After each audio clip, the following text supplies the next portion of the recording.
है इट्स फिल्मोलिशियस। आपने बचपन में खरगोश और कछुए की कहानी तो जरूर सुनी होगी। कथा इसी कहानी पर बेस्ड है। कथा यानी कहानी शुरू होती है बॉम्बे के एक छोटे से चौल में। यहाँ रहता है राजाराम पू जोशी। पू नहीं, पुरुषोत्तम। वो पूरा फिट नहीं हुआ। सिंपल, सीधा, थोड़ा शाय, हार्ड वर्किंग, कभी किसी को किसी भी काम से ना ना बोलने वाला, टोटल ग्रीन फ्लैग एनर्जी। बस एक ही कमी है, कॉन्फिडेंस की। एक पोस्ट कार्ड लिखोगे? हाँ, लिख दूंगा। वो सीक्रेटली पसंद करता है अपनी पड़ोस वाली स्वीट सी संध्या को। तभी एंट्री होती है राजाराम के पुराने फ्रेंड वासुदेव उर्फ बासु की। वासुदेव नहीं यार, अब तो पाशु। हाँ, जरा stylish पाशु। Smart, stylish, smooth talker, सबको अपनी बड़ी बड़ी फेकू बातों में लपेटने वाला। ऐसी गजब की पर्सनैलिटी और कॉन्फिडेंस कि अपनी चिकनी चपड़ी बातों से हर काम बना लेता है। मतलब फुल खरगोश वाइब्स। अमृत है भाभी जी, अमृत। आते ही पूरी चौल को इम्प्रेस कर देता है। और हाँ, संध्या भी इम्प्रेस हो जाती है। राजाराम का इतना ज्यादा भोला होना उस पर कितना भारी पड़ता है, और बासु का इतना चतुर चालाक होना उसको कितना सक्सेसफुल बनाता है, ये देखने लायक है। नसीर जी और फारूक जी की एक्टिंग के तो क्या कहने, दोनों टॉप क्लास और परफेक्ट चॉइस। वैसे एक इंटरेस्टिंग फैक्ट बताऊं, पहले बासु का कैरेक्टर नसरुद्दीन शाह करने वाले थे और राजाराम का फारूक शेख। एक्टर्स इतने बढ़िया कि एक दूसरे के रोल में भी परफेक्टली फिट हो गए।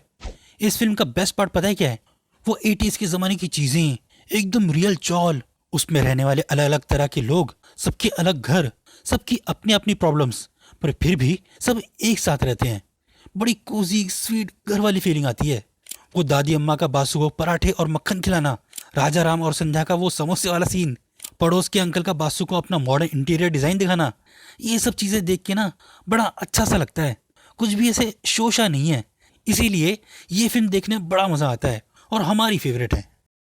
एक रेप्यूटेड कॉलेज प्रोफेसर भगवंत कुमार भारतेंदु का एक सुखी शादीशुदा जीवन है। उसकी प्यारी सी बीवी भी है, प्रिया। भगवंत स्वभाव से एकदम निराशावादी, हर चीज पर ज्यादा सोचने वाला, मतलब सिवियर ओवर थिंकर। उसे हर वक्त ये लगता रहता है कि उसे कोई ना कोई सीरियस बीमारी है। प्रिया, जिंदगी का क्या भरोसा, पता नहीं मौत कब दरवाजा खटखटाएगी। एक दिन उसके सीने में दर्द होता है और वो चेकअप के लिए हॉस्पिटल चला जाता है।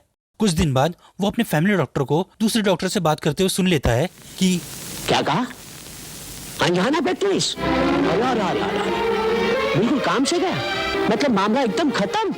बस यहीं पर कहानी कुछ फनी मोड़ ले लेती है। अब भगवंत को चिंता है अपनी प्यारी बीवी प्रिया की कि उसके बाद उसका क्या होगा।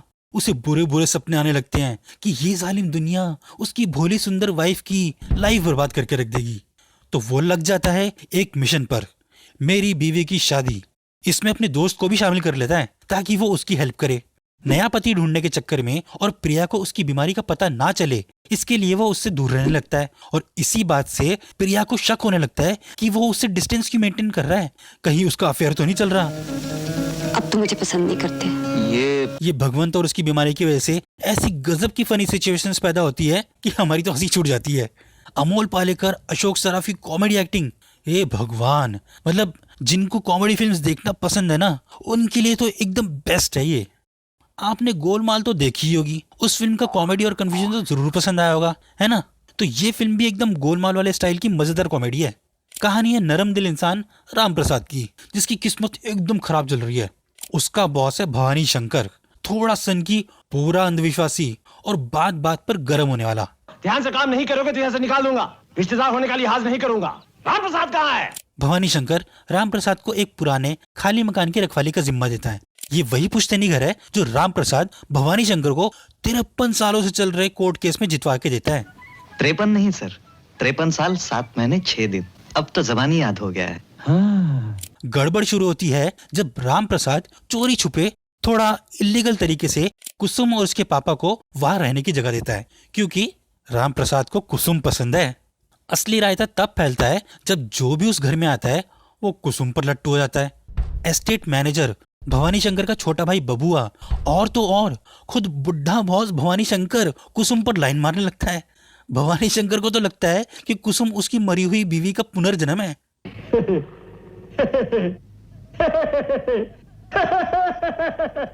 अब राम प्रसाद एक तरफ अपना झूठ छुपा रहा है, दूसरी तरफ अपनी नौकरी भी बचा रहा है, और तीसरी तरफ उसे डर है कि कहीं उसका बॉस ही उसकी पसंद की लड़की से शादी ना कर ले।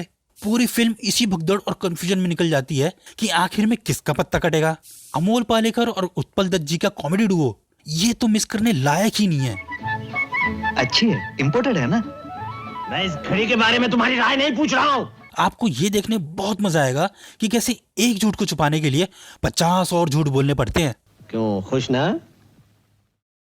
अच्छा, आपको फिल्मों में कंफ्यूजन वाली सिचुएशंस पसंद है, तो ये फिल्म भी उसी लाइन की है। राशि एक यंग, सुंदर, सिंपल लड़की है जो एक फर्म में एज इंटीरियर डेकोरेटर काम करती है।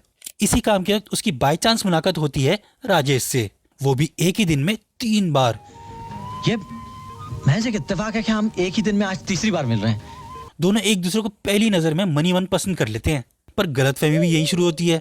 राजेश को लगता है कि राशि एक अमीर लड़की है और वो उसके सामने तो बहुत ही गरीब है।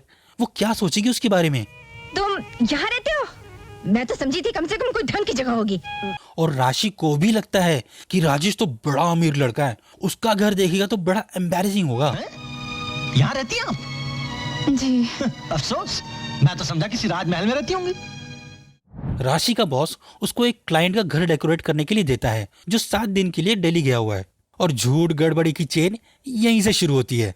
राशि राजेश को ये अच्छा सा घर अपना घर बताती है, और मजे की बात यह है कि ये घर राजेश का ही है, राजेश ही वो क्लाइंट है। ये घर आपका है? हाँ? मेरा मतलब है आपका ये घर बहुत अच्छा है। राजेश को ऑब्वियसली पता चल जाता है कि वो झूठ बोल रही है, पर वो कुछ नहीं कहता ताकि दोनों आगे भी मिलते रहें। सिचुएशंस भी ऐसी बनती रहती है कि राशि को झूठ के ऊपर झूठ बोलना ही पड़ता है। उसकी मुसीबत तब और बढ़ जाती है जब राजेश की मम्मी उस घर में आ जाती है। उसको फिर झूठ का पहाड़ खड़ा करना पड़ता है, और भी बहुत कुछ होता है जो बताने का तो मन है, पर नहीं यार, आप खुद ही देख लेना और मजे करना। ये हल्की फुल्की फिल्म आपको जरूर हंसाएगी। एक लड़की के झूठ बोलने से इतनी उलझने पैदा होती है कि कॉमेडी हो जाती है। अच्छा मजाक कर लेती हो तुम। मजाक कभी कभी मजाक भी तो करना चाहिए। ये स्टोरी दिल्ली में रहने वाले एक typical middle class school teacher Santosh Duggal और उसकी फैमिली के अराउंड घूमती है। दुग्गल साहब मैथ्स टीचर हैं जो ईमानदारी से जीना चाहते हैं, लेकिन महंगाई और फैमिली की जरूरतों के बीच फंसा रहता है। उसकी वाइफ और मॉडर्न बच्चे चाहते हैं कि उनकी लाइफ थोड़ी बेटर हो। तभी तो कह रहा हूँ पापा, थोड़ा और विश करो, डिश करो ना। आईपॉड आईपॉड आईपॉड, सिर्फ आईपॉड ही आएगा यहाँ पे। आईपॉड नहीं, डिश। अरे क्या? पूरी फैमिली एक शादी अटेंड करने जाती है। फिर कुछ ऐसा होता है कि दुग्गल फैमिली ठान लेती है कि कार तो लेनी ही है। भाई हम भी गाड़ी ले रहे हैं। पर कैसे? टीचर की सैलरी में कार लेना आसान बात थोड़ी ना है। टोटल इनकम 20 और खर्चा 24, कहाँ से आएगी कार? पर कार तो लेनी ही है। दुग्गलों के घर के आगे कार होगी होगी। अब ये ईमानदार दुग्गल साहब और उसकी मिडिल क्लास फैमिली क्या क्या करते हैं अपना सपना पूरा करने के लिए, कैसे कार लेते हैं, या कार ले भी पाते या नहीं, कितनी प्रॉब्लम्स में फंसते हैं, ये देखने में बहुत मजे हैं। इस फिल्म की सबसे खास बात, जो भी फिल्म में दिखाया है सब बड़ा रिलेटेबल लगता है।